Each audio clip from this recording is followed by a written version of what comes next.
kita hari ini akan mengangkat isu yang sangat menarik, isu yang sangat ramai di minggu ini. Kita akan bicara peta politik pasca Munaslup.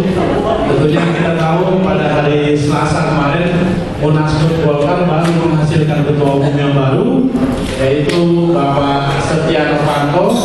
Tentunya kita lihat pasti akan ada beberapa perubahan, dan perubahan yang paling membuat ramai adalah begitu Pak Setia Novanto ini terpilih, begitu yang akrab itu Setnov ini terpilih, dia langsung mengatakan akan mendukung pemerintahan Jokowi. Tentunya bukan hal yang mengagetkan juga Golkar melakukan hal seperti ini, apalagi juga terjadi pergantian pimpinan. Dan bahkan untuk urusan ini Golkar sempat pecah masalah dukung atau tidak dukung pemerintah. Tapi ketika akhirnya Munaslup menghasilkan pemimpin yang langsung jelas mendukung Jokowi, tentunya kita akan lihat peta politik di Indonesia akan berubah. Untuk membahas itu kita akan menghadirkan 5 narasumber di sini. Tentunya narasumber yang kompeten untuk bicara hal tersebut. Saya akan menyapa narasumber saya. Pertama saya akan sapa dulu politisi Partai Demokrasi Indonesia Perjuangan, Bang Masinton Pasaribu. Selamat pagi Bang Masinton. Ya, selamat pagi Bu.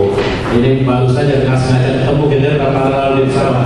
Selanjutnya saya akan menyapa ini pakar politik kita yang juga sangat tenar sekali, Bang Hanta Ida, Direktur Eksekutif Poltreking Indonesia. Selamat pagi Bang Hanta. Selamat pagi Bung Pangeran. Ini Bang Hanta tadi mohon maaf Bang, apa sempat nyasar luar daun kayaknya. Untuk hari ini kita masih di Utopia di tempat Profesional Sriwijaya. Minggu depan balik kandang luar daun. Selanjutnya saya akan menyapa juga Wakil Sekjen Partai Demokrat, Bang Ramadan Pohan atau Bang Rampo. Selamat pagi Bang Rampo. Selamat pagi Bung Pangeran dan semua pendengar. Dan kita juga masih menunggu 2 pembicara yang lain. Kita masih menunggu juru bicara dan juga tim sukses Setia Novanto, Nurul Arifin. Dan ini satu pembicara kita juga baru hadir, Bang Ahmad Riza Patria, politisi dan ketua DPP Partai Gerindra. Ini baru datang, langsung saya sapa. Selamat pagi Bang Riza. Ya, dan kita tinggal satu bicara kita lagi yang belum hadir. Pertama, saya langsung ke Pak Masinton dulu. PDIP tentunya sebagai Pak Masinton ditanya seketawa ya. Bang, peta politik pasti akan berubah. Walaupun juga bukan, walaupun tidak.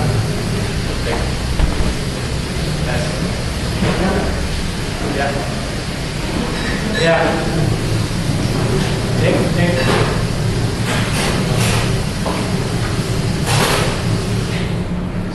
Oke, mohon maaf tadi sempat terputus. Ya, tadi kita bahas itu, peta politiknya pasti berubah. Golkar merapat ke pemerintah. PDIP tentunya sebagai partai utama ya, partai pemenang dan partai pendukung pemerintah. Bagaimana melihat kondisi di konstelasi politik yang berubah ini? Ya, terima kasih Bu. Pertama, PDIP Perjuangan itu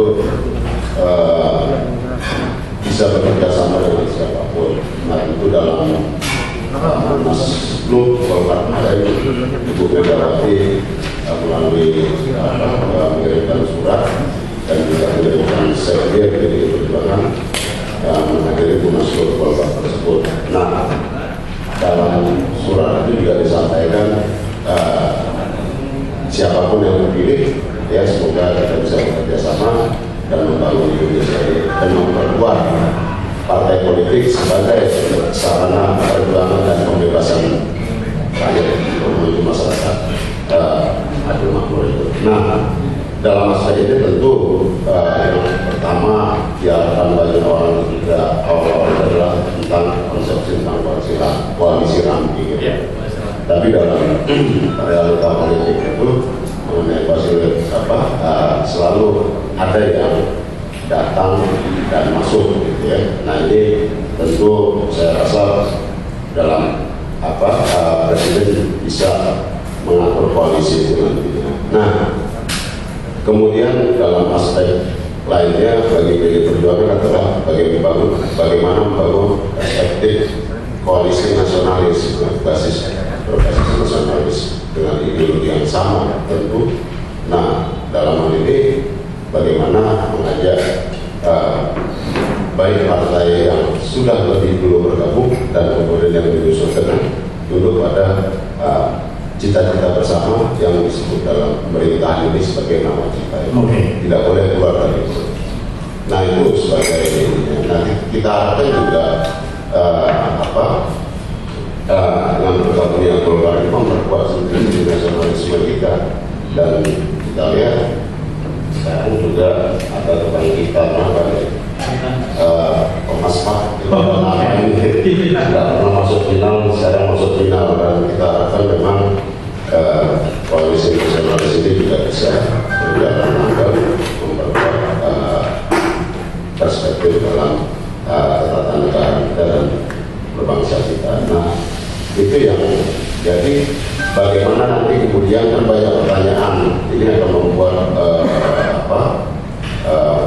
ada partai-partai lain yang kursinya terancam. Ya, tentu presiden sudah punya formulanya begitu ya, bagaimana tetap mempertahankan kursi yang ada bagi menteri-menteri dari partai politik yang sudah belum bergabung, dan kemudian mengatur tentang porsi ya, pun jika nanti diberikan jabatan menteri itu juga porsinya tidak mengambil kursi-kursi menteri yang dari partai politik yang sudah lebih dulu bergabung. Wah, ini menarik nih, langsung disebut masalah kursi-kursi menteri. Ya, ini Bang, menarik kan. PDIP siap bekerja sama, namanya kerjasama, orang ada yang baru masuk tentunya dibagi-bagi, bagi-bagi bukan bagi-bagi lapangan, tapi bagi-bagi kerjaannya, bagi-bagi fokus perhatiannya. Dalam hal ini PDIP siap bagi-bagi itu. Ya, presiden pasti sudah punya formulanya dan presiden cukup oke gitu. Nah, ini kan dalam aspek pemerintah ya di bawah komandonya ya presiden. Dalam koalisi itu tentu partai kesebelasannya dari Ibu Megawati dalam koalisi pemerintahan ini. Nah, tentu nanti Golkar pasti bicarakan itu dengan disambung juga dengan presiden, juga dengan Ibu Megawati sebagai kapten dari koalisi. Oke, udah lama saya kadang-kadang istilah kapten kesebelasan dalam politik. Saya coba ke Bang Riza. Ya, dengan Golkar mengarah ke pemerintah, tentunya ditinggalkan ya yang kita sebut itu koalisi merah putih, walaupun kita sudah lama juga agak lama tidak membahas tentang koalisi merah putih ini. Itu yang ditinggalkan ini Bang, tinggal berdua nih, tinggal PKS dan tinggal Gerindra. Itu melihat kondisi ini, ada langkah-langkah khusus yang akan dilakukan? Ya, terima kasih ya. Jadi teman-teman, yang pertama ya, bagi Partai Gerindra ya, kalau ada teman-teman yang katakanlah bergabung dengan pemerintah atau tidak lagi di koalisi merah putih, saya kira kita menghormati dan menghargai setiap keputusan partai manapun ya, termasuk teman yang ada di koalisi merah putih.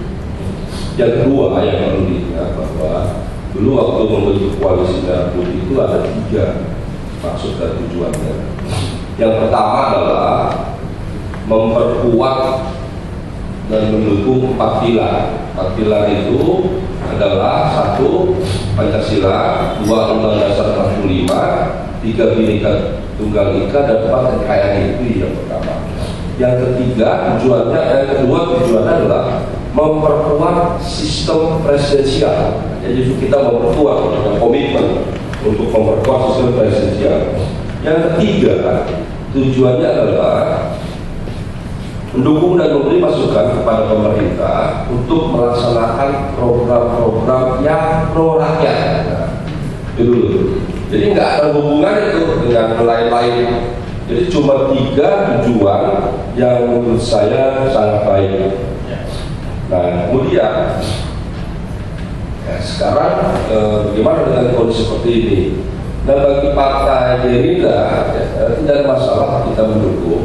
Karena bagi Partai Gerindra, sebuah partai itu yang penting adalah bukan berada di posisi mana, apa di dalam apa di luar, sejauh mana partai bisa menyuarakan aspirasi, harapan, dan memperjuangkan keluhan-keluhan masyarakat. Nah, itu.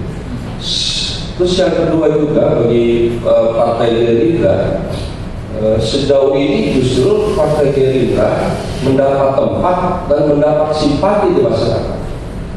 Kalau dulu ranking 3 pileg, surveinya Mas Hatta Mas ya, Oktober 2015 Mas ya, kalau tidak salah, itu kita sudah pada posisi ranking 2.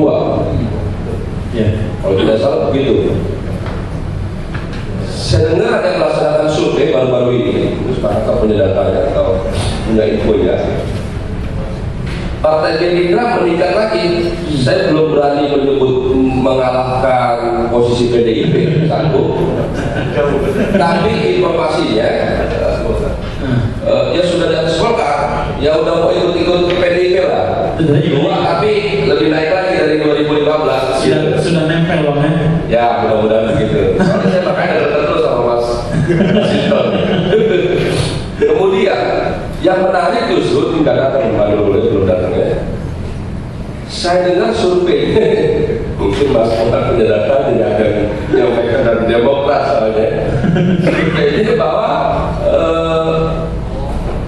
Golkar itu turun dari ranking 2 nggak cuma ketiga, tapi 4 atau 5 katanya.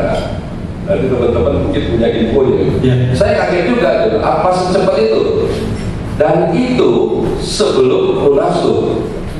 Nah, jadi ternyata perselisihan di internal Partai Golkar dampaknya luar biasa nih, Mas Pangeran Mas Ahmad. Nah, jadi bagi Partai Gerindra, sekalipun berada sendirian di koalisi Merah Putih, kami tidak ada masalah sejauh memang partai kami selalu komitmen dan konsisten memperjuangkan kepentingan masyarakat banyak.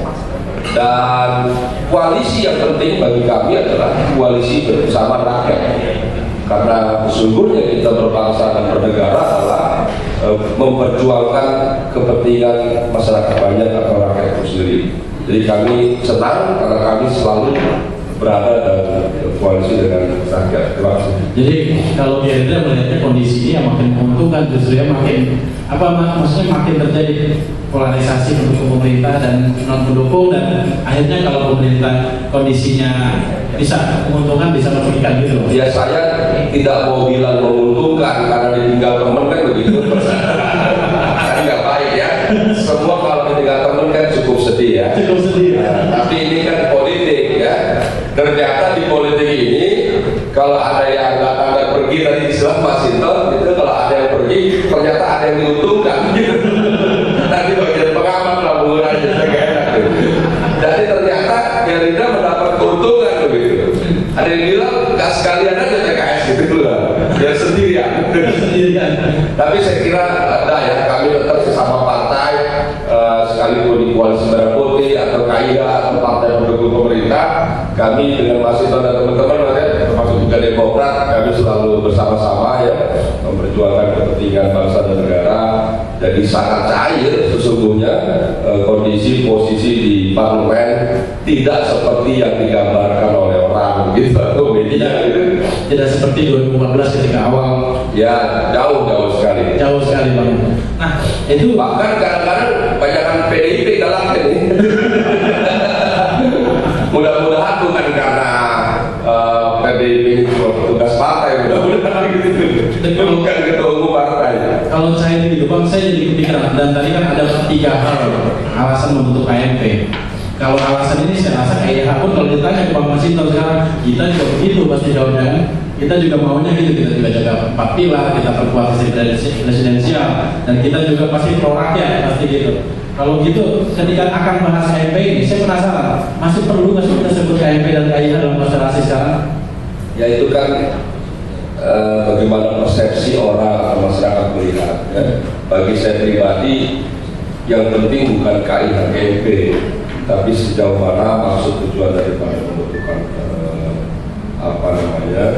kelompok, ya paguyuban, itu kan forum silaturahmi saja. Yang penting kita bisa memperjuangkan. Kalaupun nggak ada kelompok juga yang apalah namanya, yang penting sejauh mana tadi istilah saya komitmen dan konsisten kita memperjuangkan kepentingan masyarakat.